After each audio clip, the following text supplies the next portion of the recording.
I want you to listen to the shout-out you got from the president, his reaction to having the Republicans pull this health care bill. Listen to this. I think the losers are Nancy Pelosi and Chuck Schumer, because now they own Obamacare. They own it, 100% own it.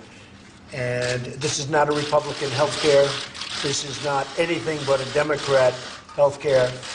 And they have Obamacare for a little while longer until it ceases to exist, which it will at some point in the near future. And just remember, this is not our bill, this is their bill. Okay, Senator, your reaction. Well, it's a tall tale, another one by President Trump. They never reached out to us. They never talked to us. They never said, how can we work together to make it better?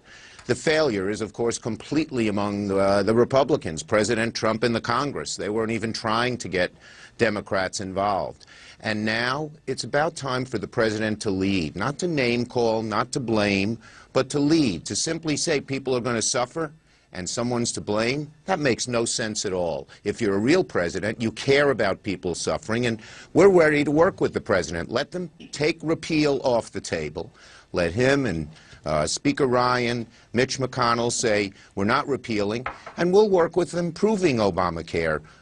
We'll work with them on improving Obamacare. But in the meantime, for the president to do things to make Obamacare worse and have millions of people suffer, to make sure it doesn't work when CBO says it is working, he's wrong about that, that's not being a president. Listen to how the Speaker of the House, Paul Ryan, reacted. Listen to this.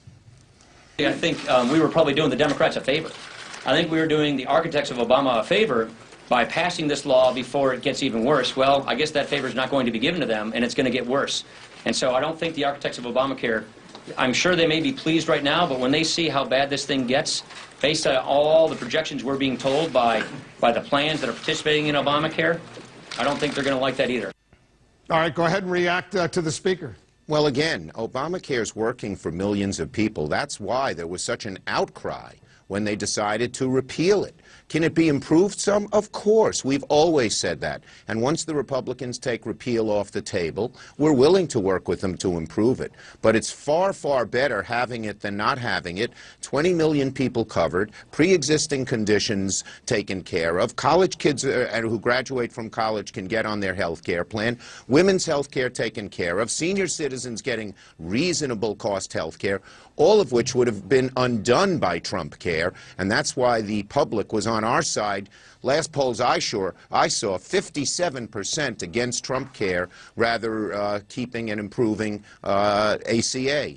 So we're willing to work with them, but they got to take repeal off the table. You know, it was very easy for 7 years for them to decry this. But I will say this, you know, there were two problems, two reasons this failed. That President Trump failed. One is incompetence. I've never seen such incompetence. They put together a bill that doesn't have the support of so many of their own party. Nobody, hardly anyone on the outside opposed it. AARP supported it, AARP against it, AMA against it, hospitals against it, nurses against it. And second, you can't, and this is a lesson for them for the future, you cannot govern from the hard right. This bill, the only people who really benefited were the very, very wealthy, people above $250,000 a year. Who do you blame for their failure? Pardon? Who do you blame for their failure? I'd like you to name names. Well, I mean, the bottom line is President Trump proved to be incompetent. There was no art of a deal here. Even his great technique, I'll threaten them, I'll pull out, and then they'll come back to me, didn't work. Leader Ryan, I like him a great deal. He's a good man, but I don't understand how you can put a bill on the floor before so many of your members have signed off on it and don't like it. So there's a lot of blame all on the Republican side to go around. If Republicans can't come together and agree on a new health care bill to repeal and replace Obamacare, what, if anything, are you, the Democratic leader in the Senate, going to do to reach out to Republicans and try to work with them on a bipartisan basis to find some solutions to fixing Obamacare? That's just what we want to do. If they take repeal off the table, we're willing to sit down with them and improve Obamacare. It's doing a good job, but there are places that it can be improved, no question about it. What would you want to improve? Well, there's a whole lot of things. I'm not going to get into a whole list now. We've introduced legislation making drug prices lower, providing Medicare maybe for more people, making sure the insurance companies don't get away with everything by giving more power to the insurance companies, more competition through a public option. There are all kinds of changes that we're willing to make Obamacare better. But they got to get off this kick of repeal, and I did not see Speaker Ryan say that. And Donald Trump's saying, ha ha, everyone will now suffer. Well, only if he tries to make it worse, and that wouldn't be what a president is supposed to do. And even as this legislation was going down, they were pulling the actual bill. The president phoned the Washington Post, Bob Costa over at the Washington Post, and he said this, and let me put it up on the screen.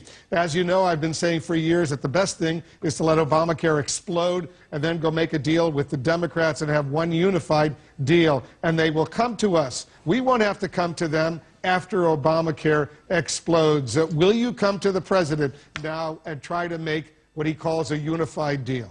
Well, as I said, if they take repeal off the table, absolutely. They've tried to repeal it. They failed. If they keep trying to repeal it, we won't be able to do anything. So, of course, we'll come to them. And it's about time for the president to act like a president, not to make people suffer, make things worse by making Obamacare worse. It's a good bill now. He can try to make it better. That's fine. But this idea, ha, ha, ha, people will suffer. That is not what a president's supposed to be. We're not gloating that they failed. We're sad that they won't work with us to improve Obamacare. What lessons, Senator, will you take from this health care episode right now to apply to upcoming items on the president's legislative agenda? Because now he says the priority number one for the White House is tax cuts, tax reform. Okay. The number one lesson here is to aim things at average families, working families. Obamacare had huge tax cuts on the very rich, and then they made everyone else pay more. And their main focus was to give tax cuts to the rich. If tax reform is the same way, and the overwhelming benefit goes to the top 1%, it will fail again.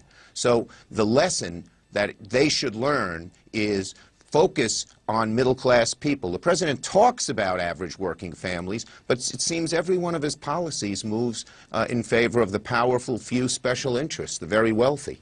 Are you willing to work with him on legislation on tax reform? Well, we have to see what the legislation is, but if it's anything like health care, they don't talk to us. They just put down a piece of legislation and say, if you want to be bipartisan, you have to support it, even when it doesn't help the American people.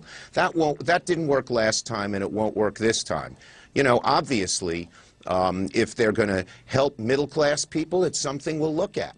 They have to put a proposal down first. We'll see what it's like. We'll see what it's like indeed. They haven't done that yet. While I have you, Senator, let me shift gears for a moment. The House Intelligence Committee Chairman Devin Nunes, he canceled a hearing scheduled for next week that the committee no longer will be hearing in open session from the former Director of National Intelligence, James Clapper, the former CIA Director, John Brennan, the former Deputy Attorney General, Sally Yates. The chairman, Devin Nunes, still hasn't shared the information he says shows what he calls incidental collection of the president's communications or his sources. How confident are you in this investigation right now?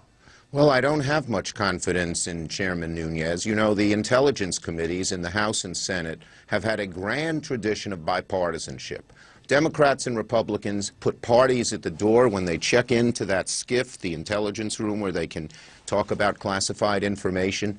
Nunes seems to be much more of a partisan. And that is a very, very bad thing, and it could destroy a grand tradition. So I hope he either comes to his senses or maybe Speaker Ryan replaces him. Do you think there's better cooperation in the Senate Intelligence Committee, Richard Burr and Mark Warner? There have been a few bumps in the road, but Mark Warner, I think, has done a very, very good job. So has Adam Schiff. They both have. But Mark Warner has done a very good job, and even though on occasion Chairman Burr has lost some of our full faith and credit, you know, when he tried to call reporters, for instance, and tout the administration line, I think things are working much better in the Senate, absolutely. Do you think there needs to be an independent and outside commission to investigate? Look, I've always thought that the best way to go is that way, particularly if the intelligence committees can't do it on their own.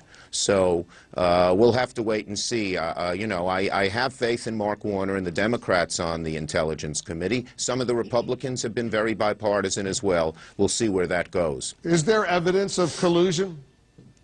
Well, you know, I'm not going to get into any details about classified briefings I have heard.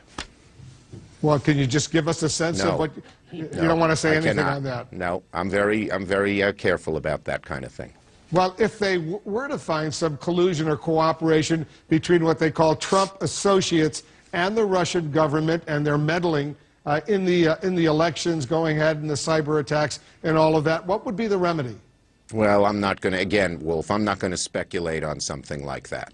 All right, I understand. But good try, good try. All right, it's always a good try. Before I let you go, your party now, you say, plans to filibuster President Trump's U.S. Supreme Court nominee, Judge Neil Gorsuch. You said if he doesn't get 60 votes, the answer isn't to change the rules, it's to change the nominee. But is that a dangerous approach? Because you know that Mitch McConnell, he can unload what's called the nuclear option that would require only 51 votes for confirmation. I hope he won't. I think there are some members of his own caucus who don't want to do it. And let's not forget, had Mitch McConnell not held up Merrick Garland for a whole year, we wouldn't even be talking about this. I have always believed that Supreme Court justices should get 60 votes. You know, they call it a filibuster. It's just 60 votes because there should be some bipartisan buy-in. And the last four have, Wolf. The two George Bush nominees, Roberts and Alito, the two Barack Obama nominees, Kagan and Sotomayor, all passed that 60-vote threshold. There's no reason why Gorsuch shouldn't. And if he can't, the answer is not change the rules, but change the nominee. Justice Alito had 58. He didn't get well, that, no, that but there 60. was a cloture vote where he had over 70. Yeah, but he wound up in the end with 50. I know, but with in each, 58. I said each justice met a 60-vote threshold. But when the American Bar Association says that Judge Gorsuch is highly qualified right now, do you believe he's highly qualified? Well, the issue is what his ideology is. You know, he says he's going to call it right down the middle. But someone who was so fervently supported by the Federalist Society, which has had a generation-long goal of moving the courts way to the right, why are they doing that? Why are they spending $10 million, these hard right groups, to support him? Is it because he's going to be a neutral judge and call balls and strikes? I don't believe so. And if you look at his early history and his court cases, they don't indicate that as well. What I found most troubling, he almost has an instinctive reaction in too many cases to side with the big corporate special interests rather than the middle-class person, average person who needs help. And the courts are often the only recourse average folks have. We got to let you go. I know you're rushing off, Senator. You've been generous with your time. Thank you very much. Wolf, it's always good to be on with a Buffalonian, someone from Buffalo. Thank you very much. We love those upstaters. I know you do too. Thank you.